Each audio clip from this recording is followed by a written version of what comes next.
Мемлекеттік аудитор сертификатын беру. ego.kz порталында авторизациядан өтіңіз. Басты бетте бизнеске лицензиялау және аккредиттеу құқықты тіркеу, аккредиттеу және сертификаттау бөлімін таңдаңыз. Қызметтер тізімінен мемлекеттік аудитор сертификатын беру таңдаңыз және онлайн сұрау батырмасы бойынша өтіңіз. Өтініш берушінің байланыс нөмірі мен электронды мекен-жайын көрсетіңіз. Сертификаттың біліктілік санатын таңдаңыз. Білім туралы құжаттың және оның қосымшасының электронды көшірмесін таңдаңыз. Жеке деректердің өзгергенін растайтын құжаттың көшірмесін қосыңыз. Еңбек кітапшасының көшірмесін қосып, сұраныс жіберу батырмасын басыңыз.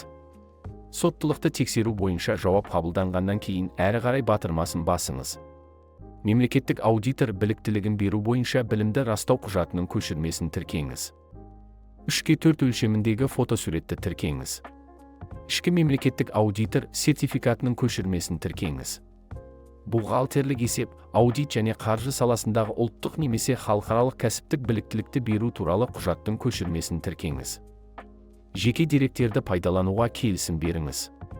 Қол қоюдың қолжетімді әдістерінің бірімен өтінімге қол қойыңыз. Мемлекеттік орган пайдаланушының жауабын қабылдағаннан кейін сұхбаттасуға шақыруды қабылдап, әрі қарай батырмасын басыңыз. Қатысатыныңызды растаңыз. Қол қоюдың қолжетімді әдістерінің бірімен өтінімге қол қойыңыз. Жеке кабинетте көрсетілген уақыт ішінде қызметтің оң немесе теріс нәтижесі туралы хабарламамен таныса аласыз. Сұхбаттасу нәтижесінде ұлттық комиссиядан теріс жауап алған қызмет алушы мемлекеттік қызметті қайта алу үшін құжаттарын қайта тапсырады.